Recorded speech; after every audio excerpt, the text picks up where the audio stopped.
Nós temos neste momento 24 mil casas na posse dos bancos, casas que têm uma história triste, que são pessoas que não tiveram dinheiro para pagar o seu empréstimo e, portanto, viram a sua casa penhorada. Na nossa perspectiva, estas casas deviam ter uma história feliz depois disso, ou seja, essas casas deveriam ser transferidas para o mercado de arrendamento acessível, através do IRU, com uma negociação com estes bancos, muitos deles intervencionados pelo Estado durante a crise financeira. E essa é uma medida de curto prazo. Nós precisamos, no curto prazo, de aliviar esta dor que é iminente. Nós não podemos só focar-nos em medidas de longo prazo, como um planeamento das cidades que permita às pessoas viver mais longe e ter transportes públicos que as faz chegar ao seu trabalho de forma mais rápida. Os bancos perdem dinheiro por ter estas casas vazias, perdem dinheiro a ter que gerir este parque habitacional. Nós estamos a oferecer aos bancos, com uma negociação socialmente responsável, sendo que são bancos que tiveram intervenção pública durante a crise financeira, para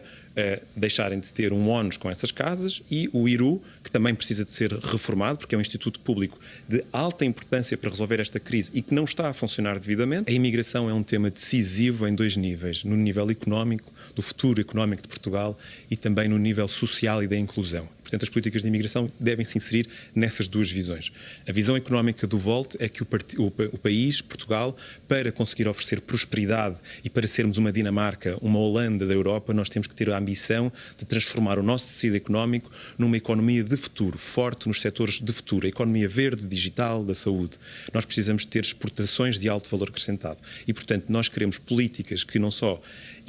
que geram investimento público nesses setores, mas que também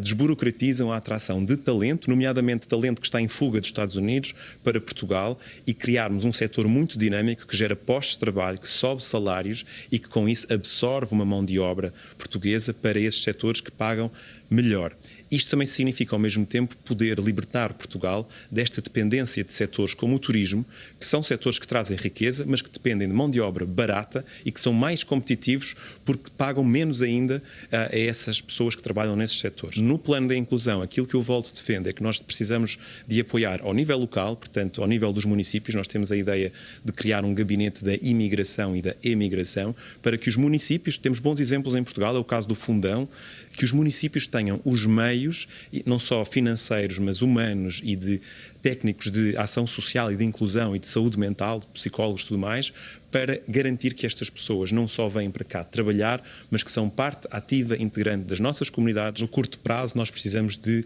diretivas europeias e de uma decisão do Conselho Europeu de começar a apoiar mais a cooperação entre as Forças Armadas, seja na formação, seja na compra de material e seja na mobilização para ações concretas. No médio e longo prazo, nós precisamos de uma reforma dos tratados, é algo que já está a ser muito proposto nos corredores em Bruxelas, e não só nos corredores, na verdade. Se nós tivéssemos um apoio com o grid europeu, com a rede europeia, teríamos eletricidade mais rapidamente para restabelecer